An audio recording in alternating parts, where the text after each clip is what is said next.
Hi, I'm Becca with Free Tours by Foot. I'm here in Washington, D.C., and we're doing a virtual tour of the Tidal Basin.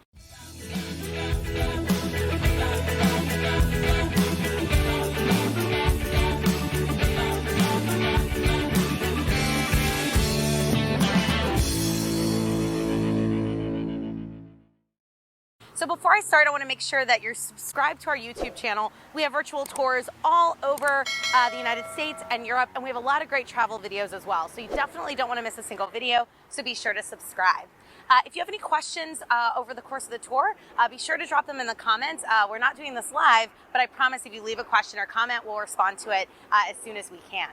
So on the Tidal Basin, which we're going to see the actual basin in a few minutes, and I'll tell you more about that when we get there, there are 3 memorials honoring 3 individuals who've helped to shape and lead this country during challenging times in American history. And our tour begins with the most contemporary figure on the Tidal Basin, Martin Luther King Jr. This is the newest memorial along the Tidal Basin. It was dedicated 2011, so actually 9 years from when we're recording this, 9 years ago this month. This is the only memorial on the National Mall to honor an African American, and it's one of just a handful of national memorials in DC that honor non-presidents. Now, as we first approach the memorial, the design might be a little puzzling, but the design is inspired by King's most famous speech. I'm referencing, of course, his I Have a Dream speech. He delivered that speech August 28, 1963, on the steps of the Lincoln Memorial during the March on Washington for Jobs and Freedom. In that speech, King said, "From a mountain of despair comes a stone of hope." And that is the line that has inspired this memorial's design. What we see at the entryway is the mountain of despair. And of course, King is speaking very metaphorically. In 1963, he's talking about 200 years of American history, slavery, segregation, discrimination, prejudice, built into this towering mountain. But it's ultimately an optimistic message. It says, out of all of this, all you need is the stone of hope. And you can see pushed forward with great effort, a stone of hope has been removed from this memorial. And spoilers, as we come around, you will see that King himself is carved onto the front of the stone of hope. The carving of King starts out very detailed. You're going to certainly recognize him. He looks like all of his photographs. His arms are folded, but in one hand, you're going to see that he's holding a piece of paper. This represents the many speeches, many sermons, many letters and writings that King would construct during his time. So the way that he used words to change hearts and minds. But as you continue down, you're going to notice that the carving gets a little less detailed and it's actually left unfinished. The unfinished carving is a reminder that in 1968, at the young age of 39, King's life and work end with his assassination in Tennessee. So the unfinished life, the unfinished dream, the unfinished carving. Now, when you step into the memorial through the Mountain of Despair, you also notice the memorial opens up into 2 long curved walls. There are 16 quotations inscribed inside of this memorial. These quotations come from the entire depth and breadth of King's life and career. So these quotations cover a great span of issues that he worked on in his lifetime. Certainly you see civil rights well represented here, but also his fight for global justice, his concern for what was happening around the world. You'll see quotes that deal with the war on poverty, caring for those who he feared were being left behind in society. You'll see quotes that deal with nonviolent protests, pacifism. There's even a quote where King speaks in opposition to America's involvement in Vietnam. So my favorite part of the memorial is actually the quotes, because it really gives us a look into the work of King during his lifetime.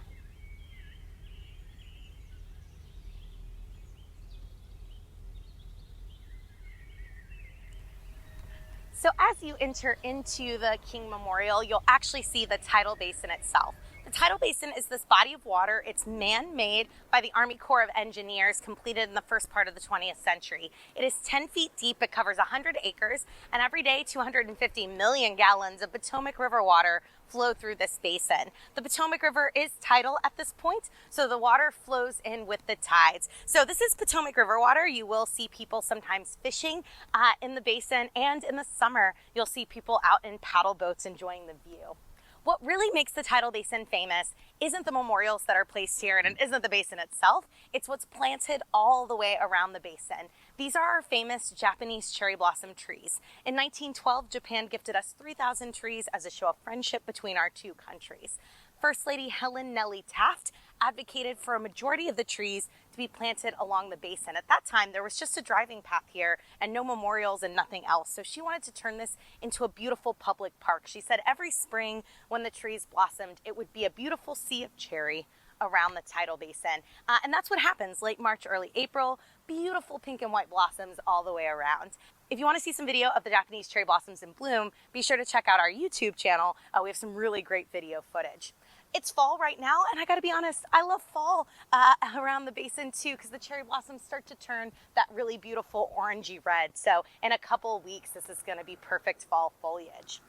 Now there's only about 100 of the original trees still standing, but today we have about over 2,000 trees, about 2,200 cherry blossom trees just around the Tidal Basin alone, all of which descend from that original gift and from a second gift in the 1960s. From here, we're getting a glimpse of the memorial to Thomas Jefferson. This was the first memorial to be dedicated along the Tidal Basin, but as you can probably guess, we can't walk straight there because of the water, so we're gonna walk around. We're gonna use a little magic to make our way over there. So as you leave the memorial to Martin Luther King Jr. and walk along the Tidal Basin, the next stop is the memorial to President Franklin D. Roosevelt. This memorial is going to look a little different from other presidential memorials. If you watch any of our videos of the National Mall, you know we have memorials to presidents like Lincoln and Washington, and they're these big marble buildings. But when you look at this memorial to FDR, it's not a big marble building. Instead, it's a more immersive park environment. This memorial was dedicated in 1997, and it's a bit more of a contemporary look at reflecting on a president. Roosevelt is also very unique. He's the longest serving president in American history, president from 1933 all the way to 1945. So he's actually elected to 4 terms of office, though he dies 5 weeks into his 4th term. So this memorial is a reflection not just of Roosevelt the individual, but what was happening in the country during those 12 years. Because those 12 years are 12 really big years in American history. The Great Depression, the New Deal, and the Second World War. Now, before you enter the memorial, there's actually a prologue to the memorial. This is a glimpse of Roosevelt before he's president, and again, this is unusual. We don't often see in our presidential memorials the president before they occupy the White House. But what we see here is Roosevelt just after one of the defining moments of his lifetime. Roosevelt in adulthood is going to contract polio, a debilitating disease. He will survive, but he'll be unable to walk unassisted for the rest of his life, relying primarily on a wheelchair or propping himself up in metal braces. Now, this happens before Roosevelt is governor of New York and before he's president of the United States. So what we see here is a younger Roosevelt as his life has taken this turn. My favorite part of the prologue is this quote on the back wall. This quote comes from his wife and First Lady Eleanor Roosevelt, talking about how this illness, his bout with polio, really changes Roosevelt. It gives him strength and courage that he didn't have before. It's going to make him a more patient person, a more persistent person, and that's going to serve him well leading the country during 12 very challenging years. Now, one thing to be sure to notice, not just here but throughout the rest of the memorial, is you'll notice there's actually Braille here. This memorial is designed to be as accessible as possible to visitors. So the entire memorial was designed to be wheelchair accessible, which makes sense for Roosevelt, but also to be accessible to visitors who might be visually impaired as well. So you'll see Braille elements as well as other tactile elements in the memorial.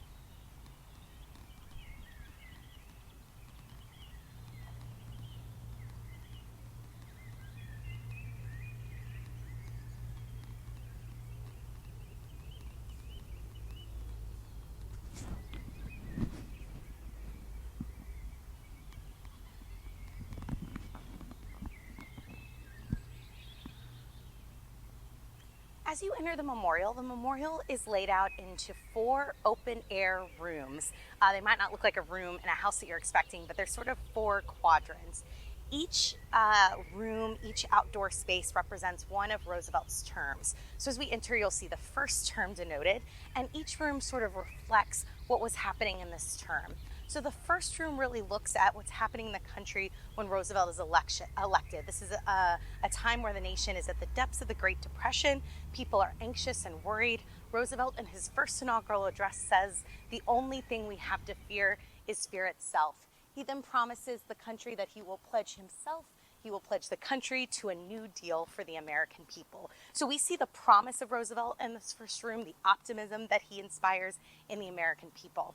I'll go ahead and just note that normally you would see water features throughout this memorial. Unfortunately, there was some very rainy weather about a year ago and some flooding, and so the water features are currently off, and I would expect that if you're planning to visit anytime in the immediate future.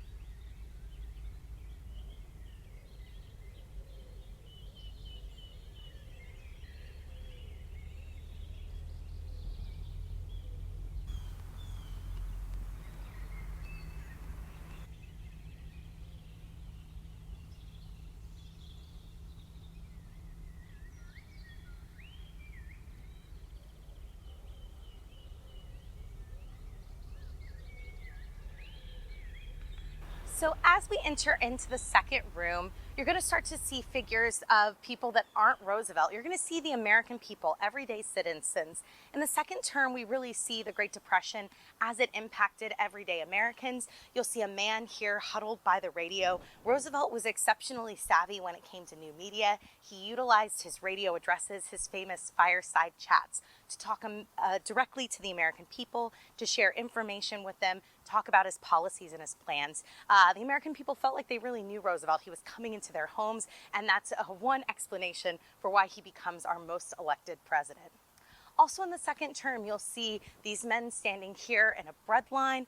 You'll see the impacts of the Dust Bowl and the Great Depression on America's farmers. So I love this memorial because the sculpture really helps to tell the story.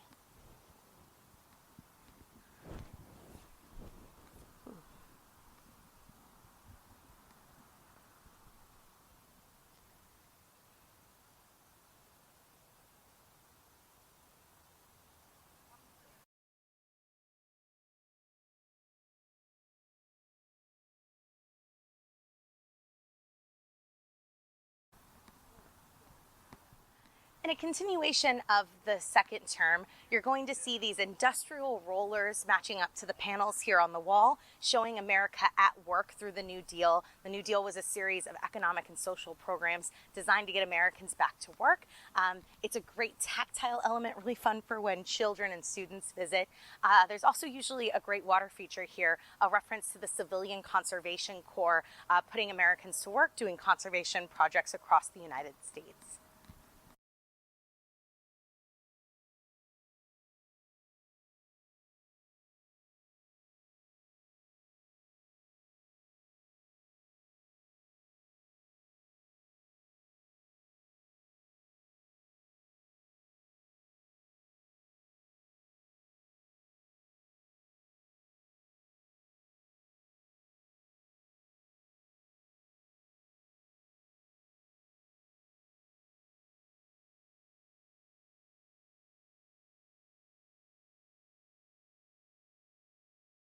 So as we enter into the third term, we enter into America's entry into the Second World War.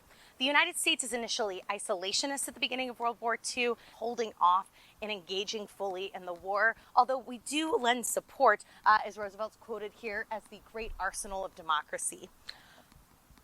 One of my favorite quotes in the FDR Memorial is here: "I have seen war." Roosevelt had served as Undersecretary of the Navy during World War I. He had seen the devastation of the Great War, and that certainly influenced some of the hesitancy that he and other veterans of the Great War felt in engaging the American forces in this war.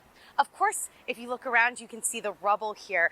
You can interpret this a few different ways. You can think about the bombing of Pearl Harbor, which overnight is going to change America's attitude about entering the war. It might make you think, too, of the bombings and brigades, the bombings of London and other cities. But we sort of see here the "I hate war" resolve crumbling away. And then, of course, in the third term, we get to see Roosevelt as President of the United States. We see Roosevelt seated in a chair. Notice it's not explicit that he's in a wheelchair. He's seated, but we can't really tell what kind of chair he's in. It's why the prologue is so important, because we can really see him as he was, a man who relied on that wheelchair for assistance. You can also see he's aged closer to his actual age as opposed to the prologue, the age that he is as we enter World War II.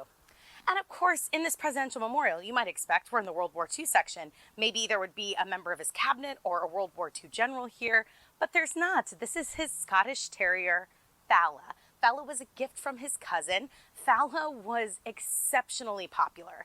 Thousands of letters were written every week to the White House to the dog. Roosevelt had to hire a secretary to handle all of Fala's fan mail and Fala's press engagements. Fala was actually a nickname.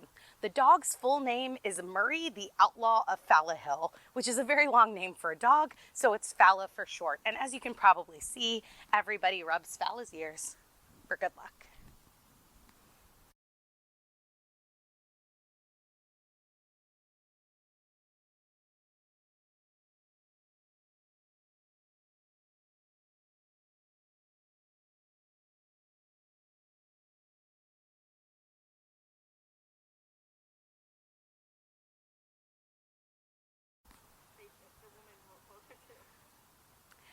So in the fourth and final room, Roosevelt's legacy is represented. Again, Roosevelt only lives 5 weeks into his final term. He's going to die just shy of victory in Europe on May 8th, 1984. So just a couple weeks shy of that.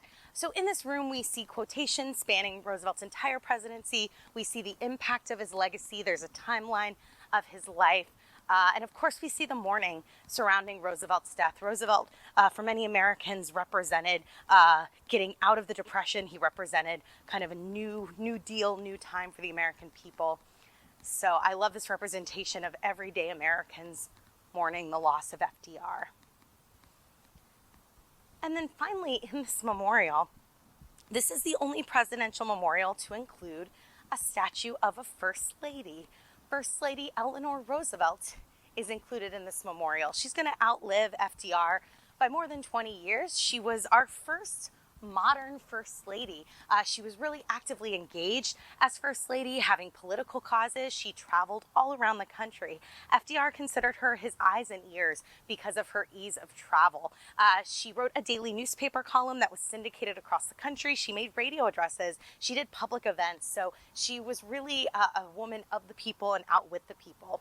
Following World War II, she would become the first delegate from the United States to the newly formed United Nations, and she plays a key role in helping the United Nations form its humanitarian efforts.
So as we continue our virtual tour, we're walking along the Tidal Basin. There are walkways all the way around. This is absolutely something we recommend to do if you visit Washington, D.C. This is my favorite place to come down and walk. It's beautiful no matter what season it is, but we're making our way over to the Jefferson Memorial, so we're a little more than halfway there.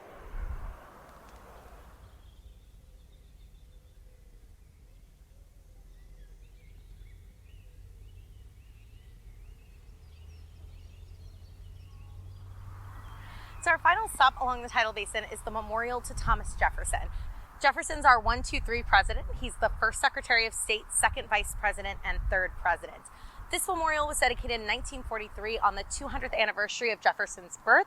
It's designed to look as though Jefferson himself was the architect. Jefferson was a Renaissance man. He played the violin. He spoke several languages. He was an avid reader, a farmer, founded a college, all kinds of great stuff. And he was also an architect. So this was designed by a man named John Russell Pope.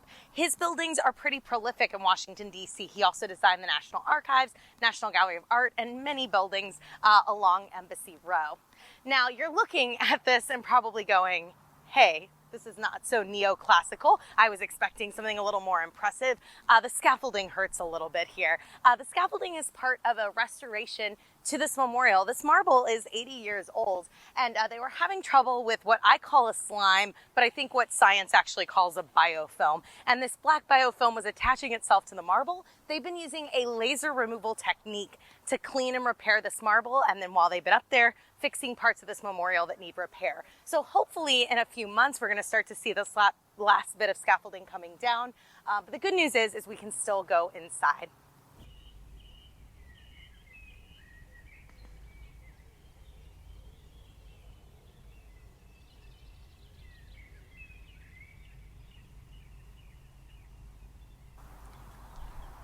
So inside of the Jefferson Memorial, you're going to see a 19-foot tall statue of Jefferson made out of bronze. He's surrounded by excerpts of 4 of his most important writings, including, of course, the Declaration of Independence, the work that Jefferson is probably most famous for today. Now, if you were to make your way around this statue, you might notice some symbols on the back of the Jefferson statue. You'll see wheat and tobacco representing his love of farming and agriculture, and you'll see a stack of books representing his love of education. Jefferson helps to found the Library of Congress, and he saves the library after it's burned in August of 1814 by selling his collection of 6,487 books to Congress. He also founds what is today the University of Virginia. One really cool thing about visiting the Jefferson Memorial is if you look straight ahead from the Jefferson Memorial, you get a clear shot through the trees of the White House. Jefferson is the first president to live a full term of office in the White House. He's also the first president to have pets at the White House. He didn't have a cat or a dog. Jefferson, for a short period, actually had 2 bear cubs as his pet. But you're getting a beautiful view of the south side of the White House and, of course, a gorgeous view of the Washington Monument. Thank you so much for joining me today on this virtual tour of the Tidal Basin. If you like this video, be sure to like and subscribe to our channel and make sure to leave a comment below. Let us know what you liked best or what you want to hear more about. We have a lot of great virtual tours and videos on our channel, so be sure to check them out. And if you know someone coming to Washington, D.C., be sure to share this video with them. We are offering tours in a lot of our cities, so be sure to visit our website. And we hope that we'll see you on a tour in D.C. soon. Thanks so much.